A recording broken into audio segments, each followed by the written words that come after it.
This follows a previous visit by a squadron that included a nuclear-powered submarine last month, which American officials monitored but said they did not consider a significant threat.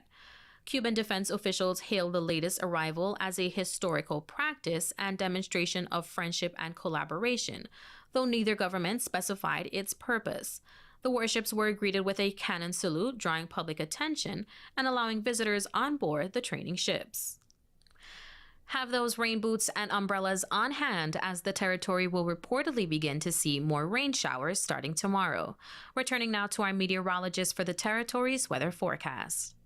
High pressure remains anchored east of Bermuda. The tropical wave we've been monitoring the last few days is several hundred miles east of the Leeward Islands and continues to slowly drift in a west-northwest fashion, showing a few signs of future development, but conditions are not overly favorable right now. We'll continue to watch this feature. And right now, east of that, nothing really of significance, but as we head deeper into tropical weather season, we'll keep close tabs on these systems.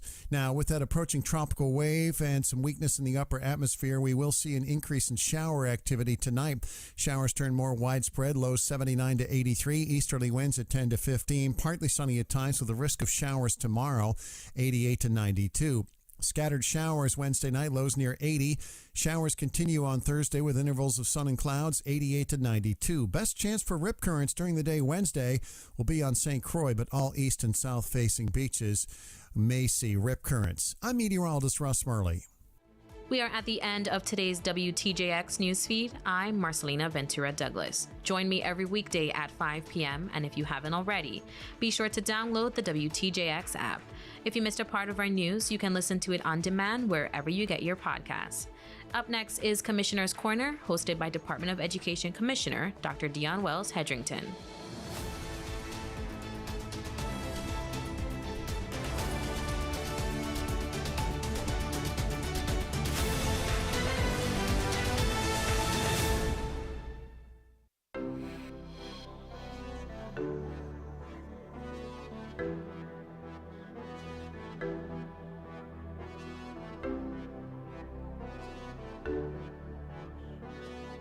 It's Mixmaster Gazi on this one.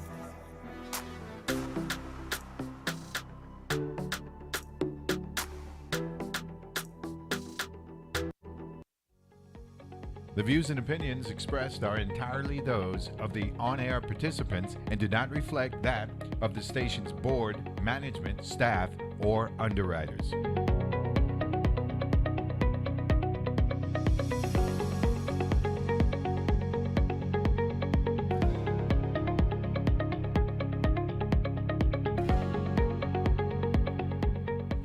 Good afternoon and welcome to the second episode of the Commissioner's Corner, sponsored by the Virgin Islands Department of Education. I am your host, Commissioner Dionne Wells-Hedrington, and it's such a pleasure to be back with you as we launch our 2024-2025 school year.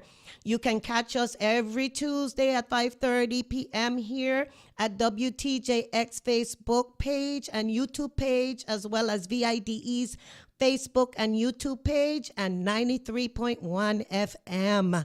I am excited to be back. It's been a while, but we are ready to engage in a productive school year. So with me this afternoon, of course, is none other than our superintendent from the St. Thomas St. John District, Dr. Stefan Jürgen. Good afternoon, Dr. Jürgen. Good afternoon, Commissioner. How are you today? I am well. How are you feeling? I am feeling super because we are approaching a new school year, and I can't wait. Awesome. We're going to get into some more specifics as we go through the show today. And virtually, we have Dr. Carla Bastian-Knight, Deputy Superintendent, Acting Superintendent. She has many tasks, but she's here representing the St. Croix District. All right, she's going to join us in a moment. So, Dr. Jürgen, we're going to take it away. Tell me what we can look forward to for the 2024-2025 school year. Well, we've done a lot of preparation over the course of the summer, and This year, when we get back, we are focusing on our core instructional programs. So in the past, we've dealt with intervention and remediation and, ways to kind of address, whatever deficiencies students have. But now we're focusing on the core. We have some new textbook adoptions. And so in the core subjects, social studies, science, math, and English, we have some new resources that our teachers are going to be using, and we want them to be comfortable. We want them to be well-versed in using these resources because we believe we're going to get the best bang for our buck from our students. And you said something that's very important. We're shifting our gears a little bit now that we are establishing the School Bureau of Construction and Maintenance. And so our focus as the superintendent, as the commissioner, will be on instruction. And so what can our teachers look forward to for this upcoming year? We have the new resources. What else can they look forward to in terms of us supporting them in their work? Well, with us not having to focus so much on maintenance, our job will be to really support our teachers. Our coordinators will be in our schools. The superintendents will be in our schools, monitoring instruction regularly. And so whatever resources our teachers have, we've procured. We have a lot of online platforms that we're also using, and so we'll introduce those. So when our teachers come back, all of those things will be rolled out in our back-to-school session, and we'll be sure to provide the training that they need to make this school year successful. So we know August 1st is a big day for you. What does that look like? August 1st is a big day. That's the day we meet with the entire educational community. And so we have a guest speaker that we found at a conference. We think he's going to fit right in. He's doing a lot of work with AI. AI is extremely popular. And what's AI for those who may not know? Artificial intelligence. Yes. And so, the Department of Education is no different than the rest of the world in how to use it. I think that that's been a struggle. And so he's going to show us some ways to use it to our advantage. You can't run from it. You can't hide from it. It's here. And so we want to be able to use it to our advantage. Right. So we have to embrace the technology. So the Back to School Conference is scheduled for August 1st. And that's where we get to meet and greet our professionals as they return back for the 2024-2025 school year. So it's an exciting time. But we're not going to negate the fact that buildings still have to be discussed, Dr. Jürgen. We have to discuss the buildings, but I hope it's not the only thing that monopolizes the whole conversation. It will not. However, it's a burning issue that, we did our walkthroughs with our validating agencies, and we're still waiting for the reports. That's from Fire EMS, from Department of Health, Department of Public Works, Department of Planning and Natural Resources. Overall, I made a public statement that there are a couple of schools that are of a concern to me, not the entire campus, but various things within the schools.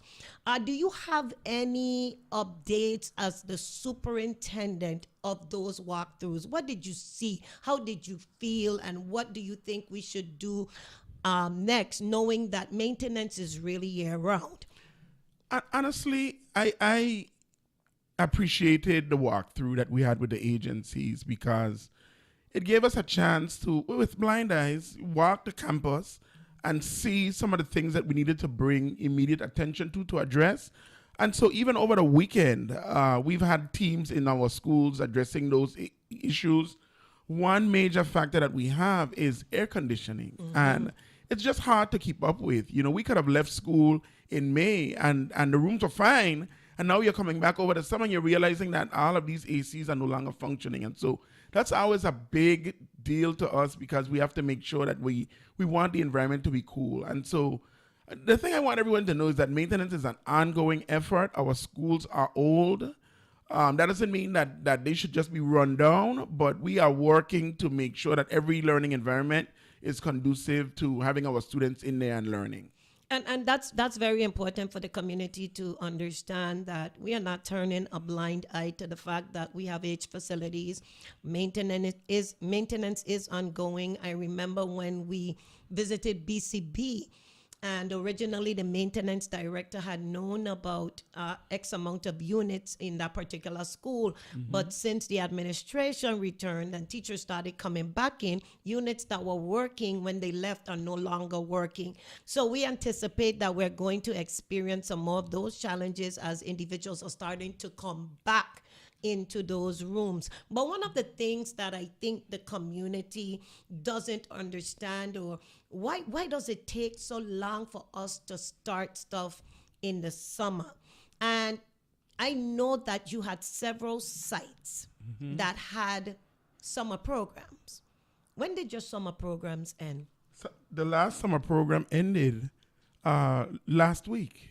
Yeah. So we had summer programs going, all through the summer in our schools, and it's hard to get in and do the kind of cleaning, do the kind of maintenance that you need to do if you still have programs running for the summer. And that's an important service that we certainly want to continue to offer, but it does impact how we're able to get in there and maintain our building. Right. So some of the things that we saw when we walked the campuses with the validating agencies was, we were looking for safety concerns. We know that one of our biggest challenges territory-wide are our modular units. And in the course of our recordings of our walkthroughs, you would see us mentioning that these mods were guaranteed or warranted for 5 years, and now we are in year 7. Right. And so we're seeing the deterioration. It's going to require constant maintenance of the roof as well as the floor where these two units are joined together. So what we saw at Charlotte Amalia High School, for example, was there's some rooms that we have to close.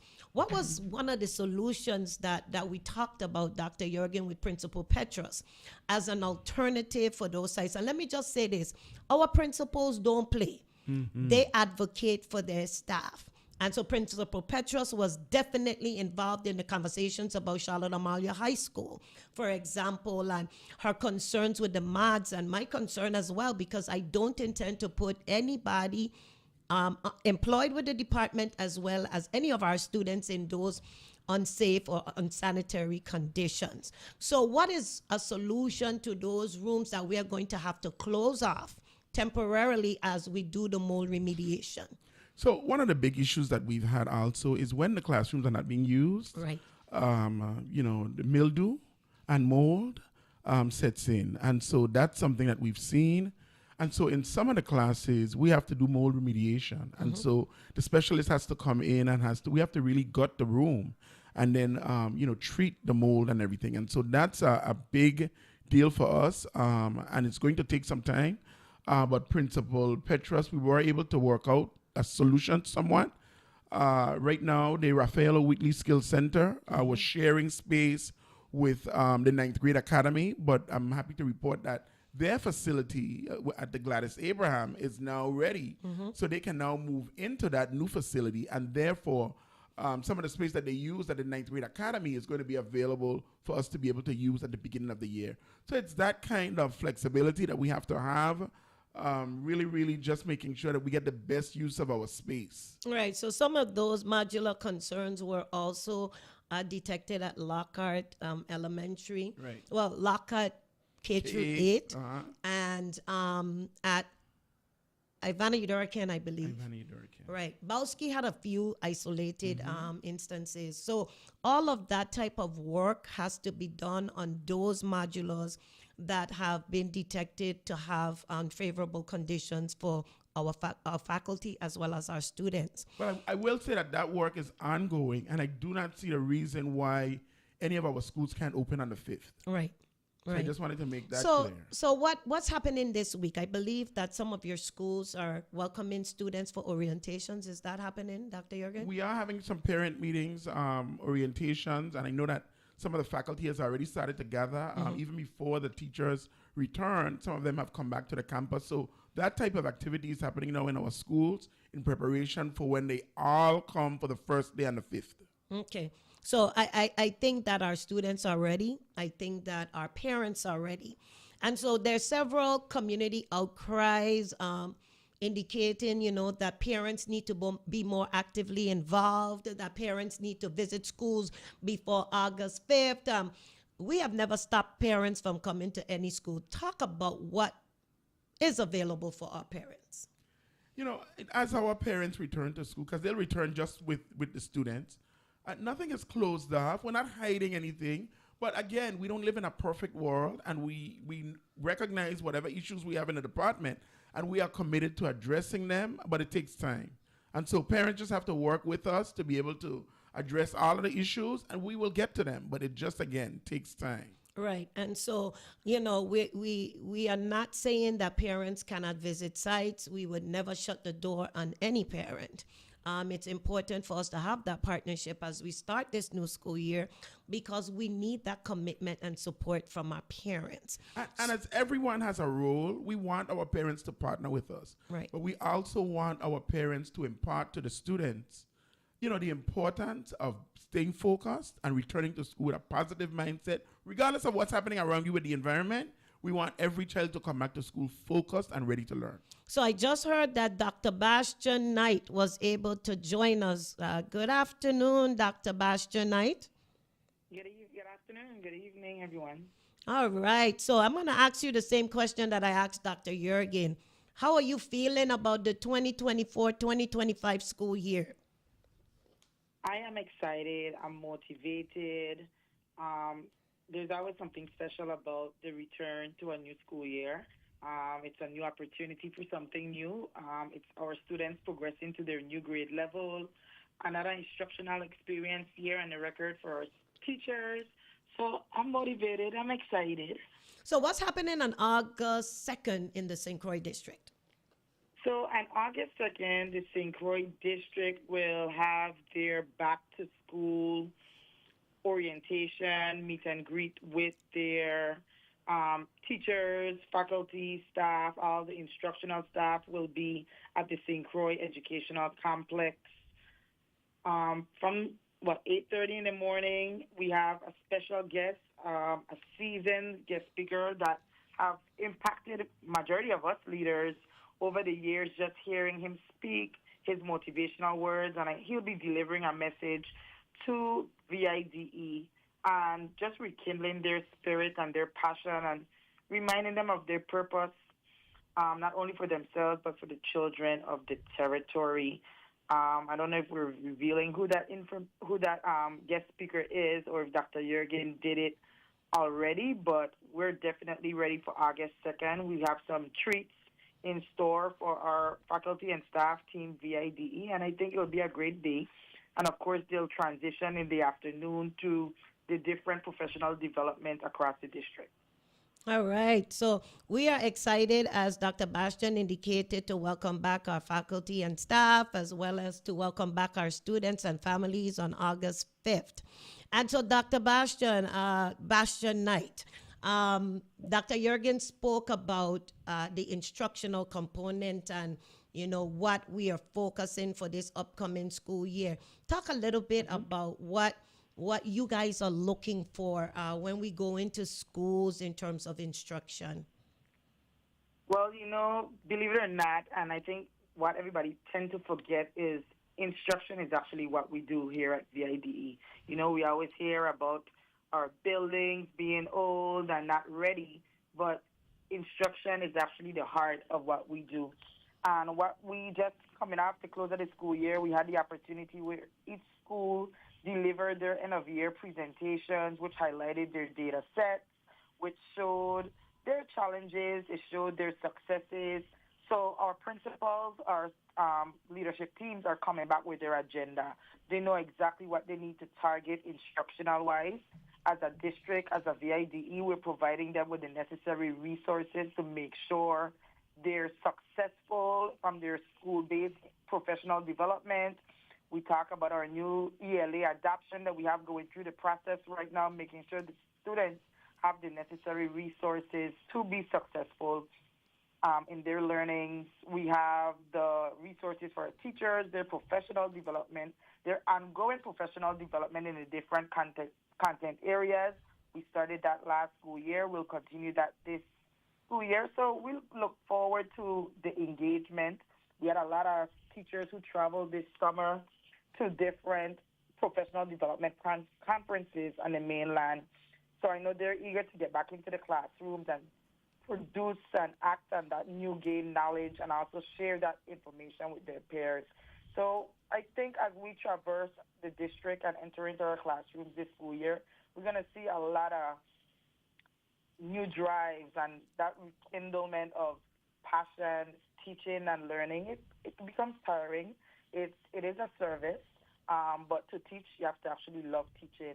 And I do think our teachers do that. And I'm looking forward to entering those doors and seeing them perform. Teaching is on the stage and just making sure that they continue to do and serve within the best interests of our children.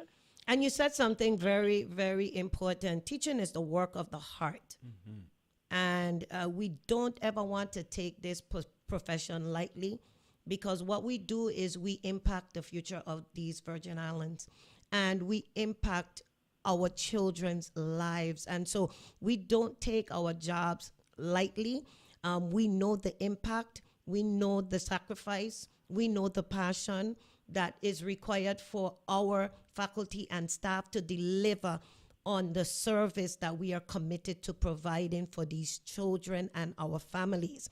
And so as we go through the year, part of the commitment of what we're going to do includes supporting the people in the trenches, includes being visible in our schools, includes being intentional with the professional development that we are providing to our people, because we have to build capacity from within. And one of the things that I often say, in order to build a house, you have to have a good foundation, right? And so we spent last year laying that foundation. I think we all could agree on that. Our principals and their administrative teams, as well as key stakeholders on every campus, did their school improvement plans. We were able to consult and get them the support in order to finish those plans to be able to roll them out for this school year. We also made sure that they had a budget that could be aligned to their school improvement plans to drive the actions that they have outlined as improvement steps for their particular campuses. And so this week, after we open the doors on the 8th and 9th, then our superintendents are taking those plans and forming a district plan to support their efforts. So it's all about accountability, but it's also about support. And so these faces, our faces, you're going to see them a lot in schools this year. Dr. Jürgen, how are you feeling about that? Being able to put aside the maintenance for a hot minute and really get back to why we became educators. I am excited about that whole notion. It just gives us a chance to be able to focus. And just like Dr. Bastian-Knight mentioned, teaching is at the heart of what we do. Everything else, we know it comes with it, but that's the sideshow. The main attraction is education, is teaching and learning. And we want to make sure that we have the best teachers in front of our students imparting the best knowledge. And we want our students to be able to interact with that knowledge, manipulate it, and come out with a new phenomenon. Right. Dr. Bastian, any words? Yes, I love the classroom. We all started in the classroom. And we all know that's where the real fun is at. It's not up here in leadership. Leadership is hard. The classroom is where it's at. That's where all the magic happens. The challenging of the learning, the questioning of the learning. That's what we want to see. That's where the fun is at. So I look forward to closing the laptop, not hearing about ceiling tiles, not hearing about all the other things that can go wrong, and just being in the classroom and just watching that magic happen. I don't know about Dr. Jürgen, but sometimes it's even so hard to just sit in your seat as an observer and see the teaching. You always want to jump in and participate and have fun. Some teachers allow you to give your perspective. They might question your thoughts and idea right there when you're sitting. I look forward to that. Well, I'm always ready to raise my hand and ask a question. I make myself available. Any teachers want me to come in and teach a lesson, just call me, because I miss that part of this work. Yes, I volunteer myself every year, and the good thing is they do cash in on that. They do allow you to come in and teach a class, and I look forward to that every year. Awesome. So I wanted to bring up something before we continue this conversation. Today, there was a flyer that was being circulated on Facebook talking about updated school opening dates of September 24th for Eulalie and Arthur Richards Junior High School, and then September 27th for CAHS, Bowski, Ivana Udorkin, and Joseph Gomez. Obviously, if anybody is paying attention, we know that Arthur Richards has been closed for quite some time. And so I don't know who is circulating this information, but I'm asking that any information that the community needs, stay tuned to VIDE Facebook page and YouTube channel for updates, or we will send them out in press releases. Please stop with the circulating of misinformation. You are confusing our parents. Our doors are opening on August 5th. Should there be any changes, that information will be furnished by the Department of Education. And I have to say this, community, we are not perfect and neither are you. But together, we can make this work. And so I need the community's commitment to working with the Department of Education in helping us to achieve the goals, because at the end of the day, we want the same thing. We want our children to be educated in the best environment possible with the best quality instruction possible. So these are two things that are working in tandem to make sure that our people who are in our schools have the support that they need.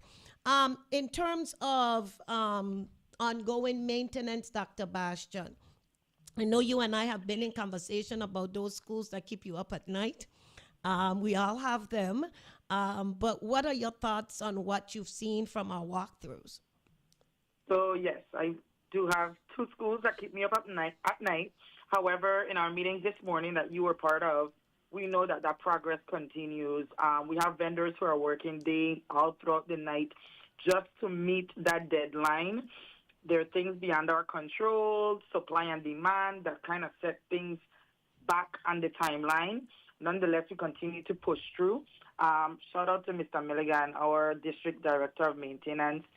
He wears a cape, and he tries and he completes and he pushes himself. He challenges himself every day to complete a new set of goals, and I'm right there with him. We do have our challenges maintenance-wise, but who doesn't? I mean, I just traversed Miami Airport, and I saw them catching water and ceiling tiles dripping and sagging in the roof. I took pictures because I was so shocked to know this happening at Miami Airport. And, you know, we get beat up at the school level because this happens to us, but it shows that it can happen anywhere. But we continue to try to stay proactive, and as those challenges come and present themselves, we attack them head on. We completed our walkthrough with our approving agencies, just last week. Yes. And we know our issues. We know our problems. We are transparent with our problems. And we allow those approving agencies, Department of Health, the Fire Department, DPNR, to come in and work with us, help us find the fix to some of the issues that we have. Right. Present those challenges that are hard stops and pauses, and we know we have to address them right away, which we're currently doing right now. And those that we have a little bit more time to get it done. So we're using our federal dollars to make sure we meet those mandates. So you're going to see things completed. We're going to see things continue to progress. I know today we had our vendor today at Purby Larson demolishing that playground. You know, that was one of the things I needed to make sure was completed before the school year started, and I was happy that right away was given to that vendor.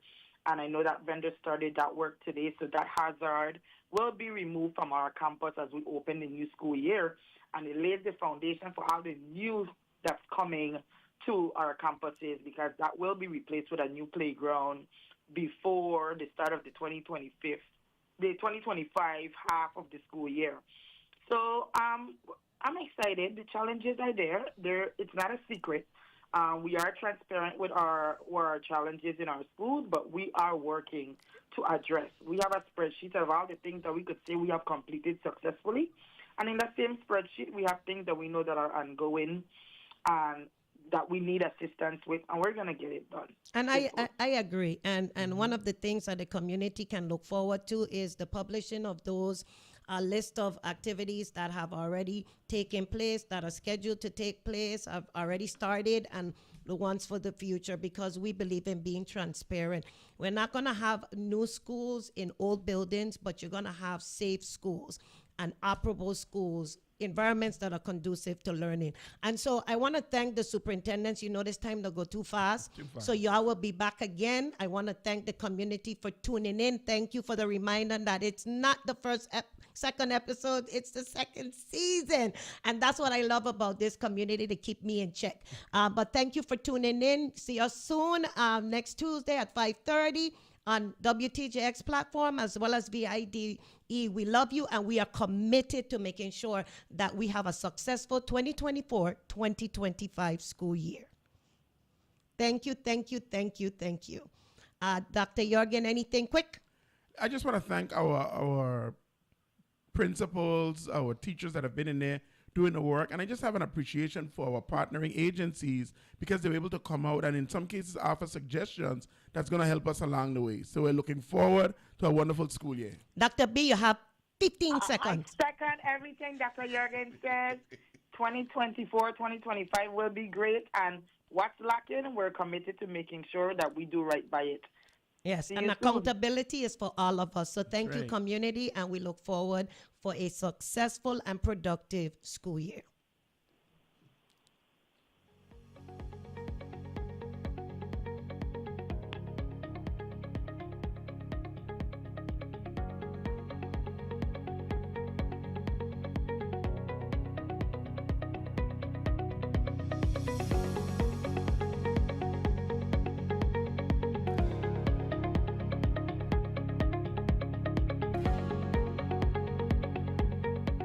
The views and opinions expressed are entirely those of the on-air participants and do not reflect that of the station's board, management, staff, or underwriters. WTJX Local 4